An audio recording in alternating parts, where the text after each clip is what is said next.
Good morning, everybody, and welcome to Bill's See-Do Midlife Crisis. I am Bill, and today I'm making a short little video on video to answer the question, which is what size are my hubs on my trailer, and if I want to buy replacement bearings or if I want to buy a whole replacement hub kit, what size do I need? And I haven't been able to figure it out just in the traditional way of looking up in a manual. I don't have a manual. Trying the manufacturer's website. I've searched high and low and I can't find definitively what size my hub and my spindles and the bearing. I just need those dimensions so that I can buy the right parts to rebuild or replace one of my hubs. What I want to do in particular, many of you will want to just rebuild your hubs because your bearings have worn out. Mine don't feel bad when I check them. I've jacked this up and spun them and rattled them, and they feel great still. So I don't think I have to rebuild them, but I do want to carry a replacement hub in the event of a breakdown on the highway somewhere. If ever one of my bearings in my hub fail while I'm out on the road, and I don't want to have to get towed. I want to be able to take that hub off, put a new one on because I have one, and be on my way. So I think it's good insurance to have an extra hub. Lots of people have said this, and I've had a boat trailer where my hub broke. So I know it can happen. It broke on the highway. Thankfully, I was able to get off the highway, but it was a massive undertaking to get it fixed. And if I had just had a replacement hub, I probably could have been on my way in a half an hour. So today's video is just to give people an idea, because lots of people ask this question on the various forums. How do I find out? I'm going to show you how I'm going to find out. This might not be the only way, but failing being able just to see it in literature, some sort of manual or service manual, this is the actual manual way, literally manual way of figuring it out. So first step is to get my wheel off, and then I'm going to get my hub right off, and then we're going to open it up and have a look. So that's what we're going to do. Okay, so I've got the wheel off. I figure most of you are able to do that. See, my hub is in, looks old, but it's I think it's in okay shape. Everything seems okay. I'm going to take my mallet and gently give this guy and knock it off.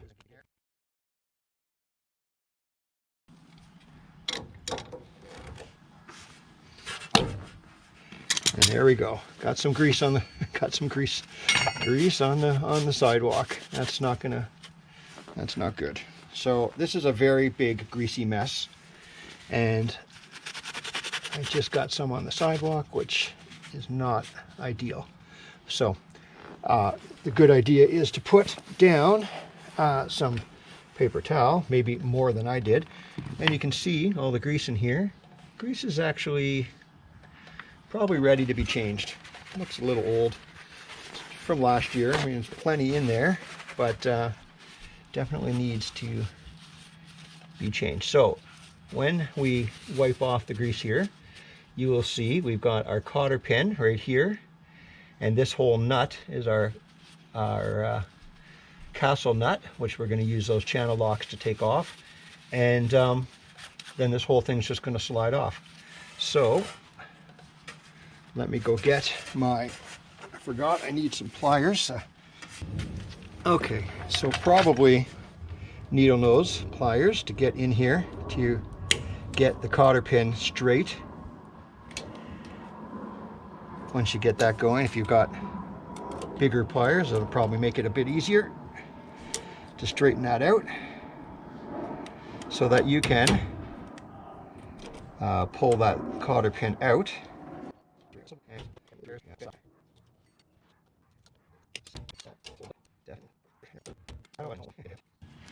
Cotter pin out, and you'll notice on my my particular axle, you will notice that I have a grease zerk right there, because this is a what they call an easy lube axle, which means you squirt grease in here. There's my neighbor's obnoxiously loud car that he loves to rev that high when he first starts it. You can probably hear that. And anyway, the grease will go in here, and it will go right to the back of the axle, or of the spindle, and it will grease the rear bearing, and then it'll push the grease forward. So it's a good way of greasing because it makes sure grease gets all the way through. So this castle nut just comes off pretty easily because it's not meant to be on there very tight. So you just need a pair of channel locks. So it's hard to do without this tool. So if you're, a little tip, if you're traveling and you want to make sure you're covered in case you have to do this on the side of the road, you got to make sure you carry a toolkit that has this in there. So that's going to come off like so. Your hands are going to get greasy. Nothing you can do about that. If you can wear gloves if you are adverse to having the grease get on your hands, but I'm not really. So wash them later. So there's my castle nut, which seems to be in good shape. So that's good. Okay, I'm getting grease all over me, which is why I have the greasy pants on. Okay, now we're going to pull this off, but what's going to happen is there's a washer right here, and that's going to come off, and so that's fine. That looks like that's in good shape. My washer in good shape, and the actual outer bearing, as I pull this forward, the outer bearing is right in there, and the inner bearing is in there. And let's put this down right here. So my outer bearing is right there, and I am not going to take off my, I'm glad I did this because I just realized that what I thought was a straight axle, spindle I should say, is not. It is a tapered, and that was the whole point of taking this off, was so I could have a look and see what was happening here.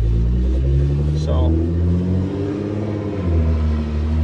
my axle is in pretty good shape, or the spindle I should say. A little bit of corrosion, not bad though, and it certainly wasn't leaking much, which is good. So I feel good about that, and the whole point of this exercise was to be able to check this. But as you can see, this is tapered. My front bearing, which goes on right there and spins, is smaller than my back one, and I just about bought the wrong hub. So a couple things. When you have this off, you can of course clean the grease, because we're going to put new grease, even though this grease is dirty but not terrible. I'll put new grease anyway, and we'll check the back seal. My seal is in pretty good shape, I think. I mean maybe now that I have this off, we could switch it, but I don't know. My back bearing, everything seems to be okay with the front one, so I'm kind of assuming the back one is okay. As I look at this bearing, everything seems fine with it. There's no rust on it, there's no pitting, so I'm going to assume the back one is okay as well. So mission accomplished. This is 1 1/16, and this I think is 1 3/8. I'm going to double check, but there's only two sizes. The other thing that you can check, I don't know if I can see that on here, is there's supposed to be a number on here, but is there? There is, maybe. There's my made in China, and yeah, there is a number on here, and it is 44 something 49. That's the 1 1/16 size. I only know that because I've been looking around. So that is that size. So that is that one, and then this is the bigger one. So all I'm going to do is I'm going to clean this up. Just wipe, when I say clean it up, I'm just going to wipe it off and make sure it's nice and clean. And I'm going to clean out the old grease, and then we're going to put this all back together. So stand by. So just another thing, the right in here, I don't know how well you can see that because I can't see when I'm recording, but right in here is the race, and that's where the bearing sits, and it runs around that. And that's definitely something else to have a look at. Even though I'm not taking the back off to look at, I'm going to assume that it's in similar shape to the front. And that race is in perfect shape. It's perfectly smooth. There's no rust, no anything. So that's worth checking for sure when you're checking your hub. So that looks okay. And I'm just going to get this as clean as possible. I'm going to degrease this just so I know once I start running this if there's anything leaking. I don't want to leave grease on here and then think that maybe that's grease that is leaking when it's just grease that I left over. So, okay, that's all nice and clean. We are nice and clean here, and I'm just going to degrease the back of the hub just to get some of the excess grease off, and then I'm going to put this all back together. One last thing, just while you've got this off, it's good to take a visual check of your springs and make sure they're looking okay and that there's not excessive play or anything in your springs, and that seems fine here as well. And other than that, you just want to make sure everything looks okay, and it does in this case. Yeah, so I feel pretty good about it. Everything looks okay here. This corrosion is not such a big deal because that's not where nothing's touching that really. Everything's just spinning around that, so I think that's fine. And everything else looks nice and clean. So again, you want to make sure that this area is nice and clean because that is where the back seal is going to sit right against there. You can't see it, but right here on the side is a little hole where the grease comes out. And then somewhere up here on the front, there's another hole as well. Right up here, there's a hole right there. That right there, I don't know if you can see it or not. No, you can't really. Right there is where the grease comes out, right there. So it goes in here, comes out there, and it comes out in the back, and greases all inside there. So I've got most of the grease out. You don't have to go nuts getting the grease out. It's a messy job to get all that out, and then we're going to put it back together. Okay, here we go. So I've got the back all kind of cleaned up as good as possible, or as nicely as possible, and on we go. So I've got to get that seated in there like so, and the next piece is going to be my bearing. So that's going to sit in like so, and after that we're going in with the washer, and after that it is the castle nut. So with the castle nut, I'm going to need the channel locks to screw that on, and we're going to get this on. So I've watched a bunch of videos on this. Like I said, this is my first time actually taking a hub off and putting it back on. So what I've watched is a whole bunch of guys, they take this and they like to tighten this up tight. Not that it's going to stay tight, but they want it tight so that they can make sure that the back seal is pushed back as far as it's going to go. Okay, so that's back. Now we're obviously going to loosen this up again, and we're going to loosen it right up to hand tight, which is too loose. And we're going to go there, and we're going to give it just a little snug, and like that. Again, okay, so the pin is going to go straight down through there, and the trick with this is if I go past there, so that like the hole's right there.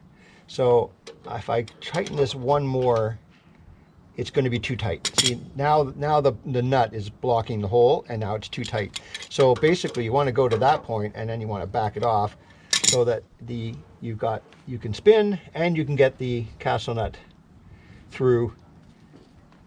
You can get the cotter pin, that is, through the axle.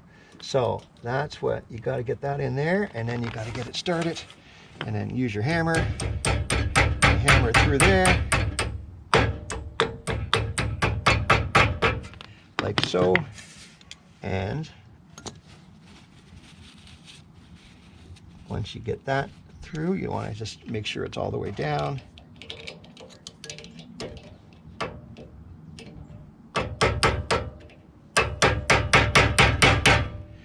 Okay, that's down. And then we're going to use our needle noses to bend her on up.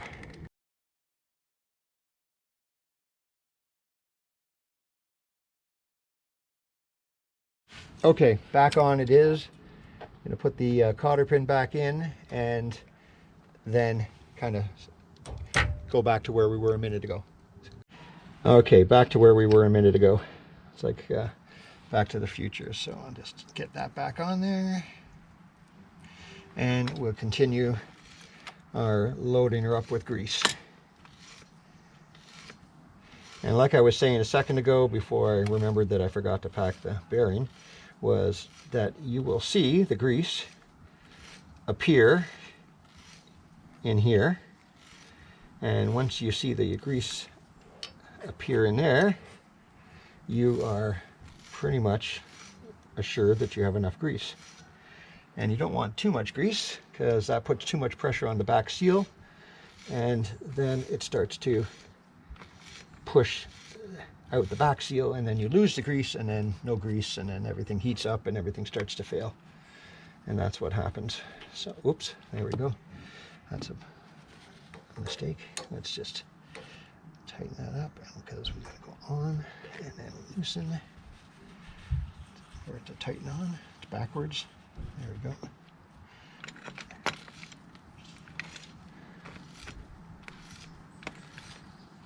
All right, you probably can't see it, but I can. I can see the grease coming, and shortly you'll see that we are almost full of grease. And I think that is enough right there. Okay, maybe a couple more squirts. Hold on. I've got to shift around here a little.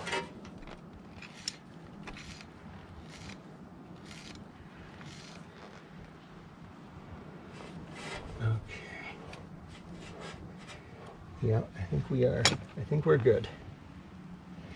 All right, I have been accused of putting too much grease sometimes. Having had a situation where I almost crashed my boat off the road because I didn't have enough grease, makes me a bit self-conscious about having enough grease.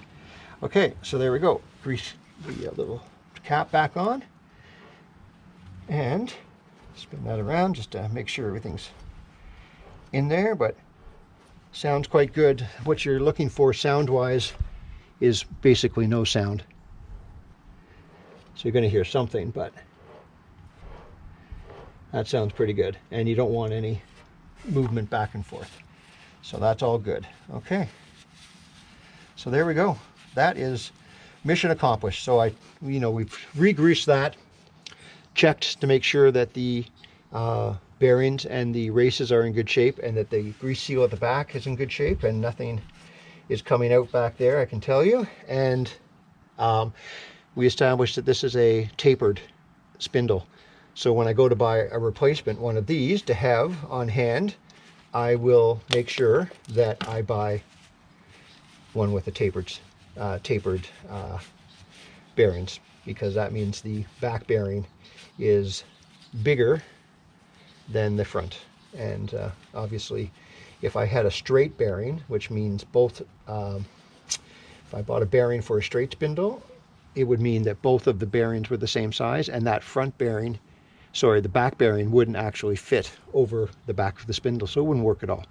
So that was worth the effort. So if you're wondering what size your spindle and your bearings are, you'll have to take your hub off like that and either measure or find the numbers on your actual bearings. I couldn't find numbers on mine, and I didn't measure because I know that it's either going to be 1 1/16 or 1 3/8. So that much I already knew. And I did get the number off that first one, didn't I? So it was with a 4/9, which tells me it's a 1 1/16. So that tells me that the back one is probably 1 3/8. Anyway, all that to best to get the actual numbers and you can know for sure, but that's how you do it. Pretty easy. I'm going to put the wheel back on, touch up the paint on the cap here, and call this job done. Thanks for watching.